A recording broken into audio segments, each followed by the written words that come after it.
Welcome to another video. और ये Tokyo revenger के सीजन 3 का एपिसोड 8 का रिव्यू। तो चलिए जानते हैं क्या वो कहानी में आगे टोक्यो रिवेंजर की।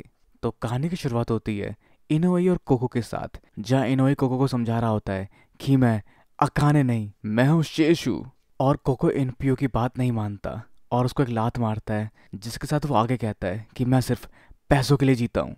और हम कहानी में आगे देख पाते हैं कोको को एक लाइब्रेरी में, जो वहाँ किताब पढ़ रहा है सिर्फ पैसों के बारे में, जिससे वहाँ मिलता है इनोवे और उसे कहता है कि तुम्हें टाइम निकाल के घर भी जाना चाहिए।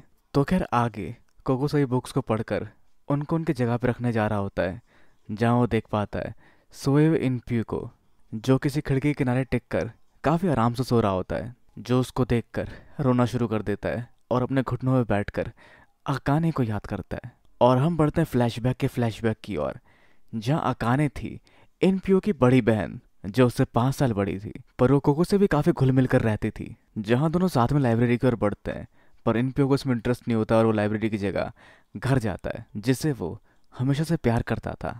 जिसके बाद दोनों लाइब्रेरी की ओर बढ़ते हैं और वो देखता है कि वो सो रही है पढ़ने की बजाय, जिसने किताबों को पिलो की तरह यूज किया है। जो उस समय उसको ध्यान से देखता है, जो बिल्कुल इनप्यू की तरह दिखती है, पर उसको देखकर वो उसकी खूबसूरती में खोने लगता है और उसके बंद आंखों का फायदा उठाकर वो उसे करीब पहुंचकर उसे चूमने की कोशिश कर रहा होता है, लेकिन उसको रोकती है ऐसा करने से अकाने, और कहती है कि तुम्हें किसी ऐसे को चूमना चाहिए जिसे तुम प्यार करते हो। और उस पल कोको खुद को नहीं रोक पाता और वो कन्फेस करता है अपना प्यार, जिस पर वो कहती है कि वो उससे 5 साल बड़ी है, पर वो कहता है कि इससे फर्क नहीं पड़ेगा, जब वो बड़े हो जाएंगे तब ये गैप बिल्कुल मायने नहीं रखेगा। पर आगे उसके चेहरे को देखकर वो कुछ और नहीं कह पाता और फिर आगे वो उसको घर छोड़कर अपने घर की ओर जा रहा होता है, जिस दौरान वो कहता है अकाने से कि मैं तुमसे हमेशा प्यार करता रहूंगा और जब हम बड़े हो जाएंगे तो प्लीज मुझसे शादी कर लेना। जिस पर वो कहती है कि उस बारे में सोचेगी। और आगे कोको कहता है कि मैं तुम्हारी हमेशा रक्षा करूंगा, जिस पर वो कहती है पक्का, और वो पक्का कहता है। तो अब इंतजार करेगी उसका बड़े होने का अकाने। तो जिस सब एक्साइटमेंट के साथ वो भागता हुआ पहुंचता है पार्क में और झूले में बैठकर उस सब बारे में सोच रहा होता है और फिर फैसला करता है घर जाने की। पर तभी अपने घर के रास्ते में वो देखता है पीछे की तरफ किसी घर में आग लगी हुई है, जो होता है अकाने का घर। और वहाँ मौजूद बाकी लोगों से पूछता है कि क्या उन्होंने फायर डिपार्टमेंट को कॉल लगाई और क्या कोई अंदर से बाहर आया। तो उन्हें नहीं पता, पर उन्होंने कॉल लगा दी फायर डिपार्टमेंट को। पर जहाँ अकाने की चिंता जताते हुए अपना बैग बाहर छोड़ अंदर भागता है कोको, और अंदर से किसी को उठा कर लाता है, जिससे पूछता है अकाने क्या तुम सेफ हो। पर वो अकाने नहीं, वो शीशु है। जहाँ फायर डिपार्टमेंट पहुंच चुका होता है और उसको दोबारा अंदर भागकर अकाने की ओर बढ़ने नहीं देता, तो वो आग बुझा देते हैं। तो आगे एनपीओ ने डॉक्टर को बात करते सुना था उसकी मॉम डैड से कि अकाने की हालत काफ़ी नाजुक है, जिसको बचाने के लिए 40 मिलियन येन लगेंगे। जहाँ उसके मॉम डैड शायद ये अरेंज ना कर पाए, क्योंकि उनके ऊपर पहले से काफ़ी जिम्मेदारी है, जैसे उनके घर का लोन। जहाँ उसके डैड अकाने का हाथ पकड़ के बस बैठे थे और उसकी मॉम बस रोए जा रही थी। और आगे कोको पूछता है अगर तुम लोग 40 मिलियन येन नहीं चुका पाए तो क्या होगा, जिस बारे में कुछ नहीं जानता एनपीओ।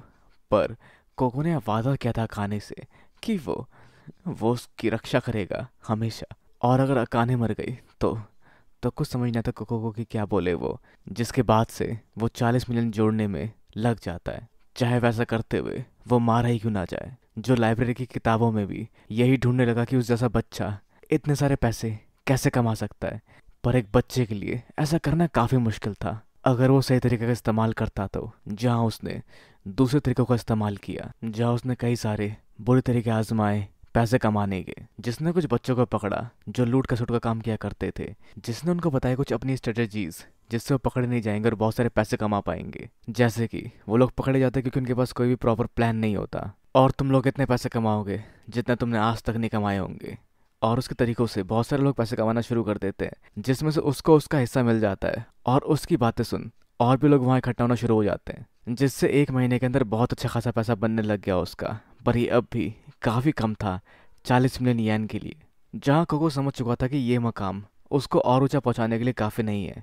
जिसके बाद उसने अपने पास बचे हुए पैसों को इस्तेमाल करके एक जाली क्रेडिट कार्ड बनाया और पहुंचा क्लब के वीआईपी रूम में। और आगे मिलता हुआ खतरनाक शख्स से, जो उसको एक डील देता है और बहुत सारे पैसे देता है, जिसमें उन्हें किसी को धमकाना है, हाँ, पर मारना नहीं है। और इस तरह के डील पाकर वो अपने अंडर और लड़कों को लगाता है, जहाँ उसके दिमाग में सिर्फ और सिर्फ पैसा पैसा चल रहा था। पर तभी एक दिन उसके पास कॉल आती है इनोई की, और उसको फ़ोन में बताता है कि अकाने अब नहीं रही, जिसको सुनकर वो सुन हो जाता है।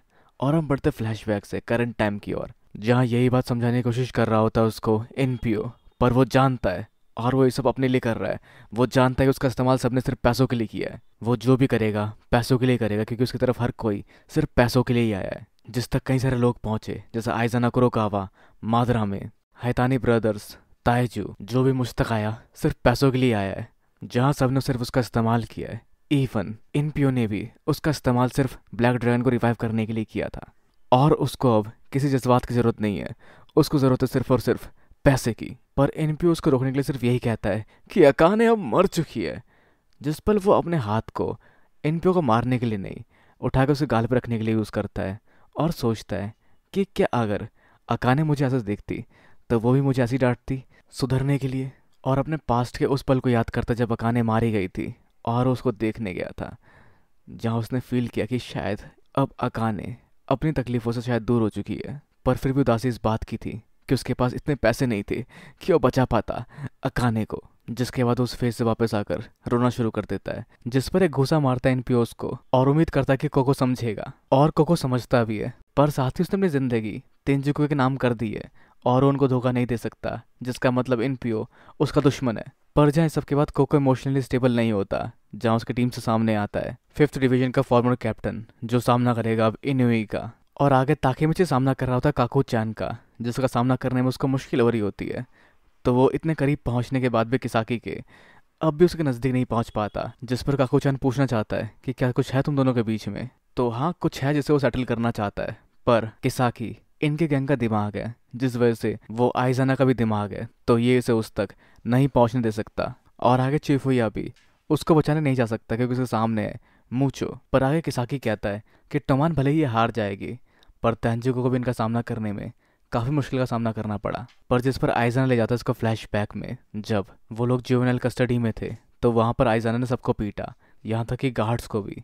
और उस सब के दौरान भी कुछ लोग अपने पैरों पर खड़े हो पाए, और किस्मत से सभी 13 साल के थे, जो सभी साथ मिलके बने विशियस जनरेशन। और वैसे बाकी लोग जुवेनाइल में क्यों थे, तो उनमें से मूची जो था, उसका क्राइम था ऑब्स्ट्रक्शन ऑफ ड्यूटी, जिसने कावासाकी के सारे गैंग्स को अकेले हरा दिया था, यहाँ तक कि पुलिस वालों को भी अकेले ही पीट दिया था। और आगे अगर हम बात करें मूचो का, तो उसका क्राइम था असॉल्ट। पर ये काफ़ी तुच्छ सा काम लग रहा है, पर नहीं, जिसको उसने हराया वो था याकुजा गैंग का मिक्स मार्शल आर्टिस्ट, जिसके रीढ़ की हड्डी की उसने बैंड बजा दी, क्योंकि वो जूडो का इस्तेमाल करता था, और उसने उसको कंक्रीट पर पटक दिया। जैसा होते हम देख पाते हैं इनोई के साथ भी। और आगे हम बढ़ते हैं हितानी ब्रदर्स के ऊपर, जिन्होंने एक इंसान को मारा, मतलब काफ़ी तड़पा तड़पा के मारा। तो जिन दोनों की कहानी कुछ ऐसी है कि इन दोनों ने सामना किया एक खतरनाक गैंग का, जिन दोनों के वाइस कैप्टन और कैप्टन से दोनों अकेले भिड़ गए। जिस गैंग के कैप्टन को उसके बड़े भाई ने आसानी से हरा दिया, और वाइस कैप्टन को दोनों ने मिलकर साथ में पीटा, जिसके चेहरे पे लगातार घूंसे मारकर इन लोगों ने उसकी हालत काफ़ी ख़राब कर दी, जो फिर बाद में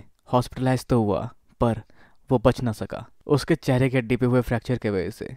और उस समय भी वो दोनों सिर्फ 13 साल के थे। जो आइजाना की एक्सप्लेनेशन थी कि उनके पास है विशियस जनरेशन, तो चाहे टोमान कितना भी जूझे, वो कभी नहीं जीत पाएगा इनके अगेंस्ट। जहाँ हितानी ब्रदर्स का सामना कर रहे होते हैं एंग्री और हाकाई, जिन दोनों को उनके कॉम्बिनेशन का सामना करने में थोड़ी मुश्किल हो रही होती है। जिनमें से एक एंग्री के पैर की तरफ बढ़ता है, जिसको रोकता है हाकाई, पर उसी समय ध्यान भटकता है एंग्री का, और उससे होता है वार उसके दूसरे भाई का, जिससे ध्यान भटकता है हाकाई का, और फिर वार होता है उसके पैरों पर, और उसके पैर पर डेड लॉक लग जाता है, जिससे असर होता है हाकाई के पैर की हड्डियों पर, और तभी उसको एक वार होता है उसके दूसरे भाई का। तो जिन दोनों के कॉम्बिनेशन वारों का कोई तोड़ नहीं मिल रहा उनको, जिसको लेके आपस में लड़ना शुरू कर देते हैं, क्योंकि इनके बीच की कोऑर्डिनेशन बिल्कुल ठीक नहीं है।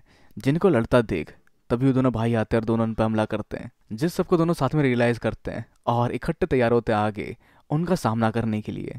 तो क्या ये साथ में कोऑर्डिनेट कर पाएंगे और उनके कोऑर्डिनेशन को तोड़ पाएंगे? जानने के लिए वेट करना पड़ेगा इसके नेक्स्ट पार्ट का। तो खैर अब आपके सोचते हैं अपने विचार में नीचे कमेंट बॉक्स में बताना बिल्कुल ना भूले। इस वीडियो को लाइक, शेयर और चैनल को सब्सक्राइब करना भी बिल्कुल ना भूले। तो फिर मिलते हैं अगली वीडियो में। Sayonara and have a nice day.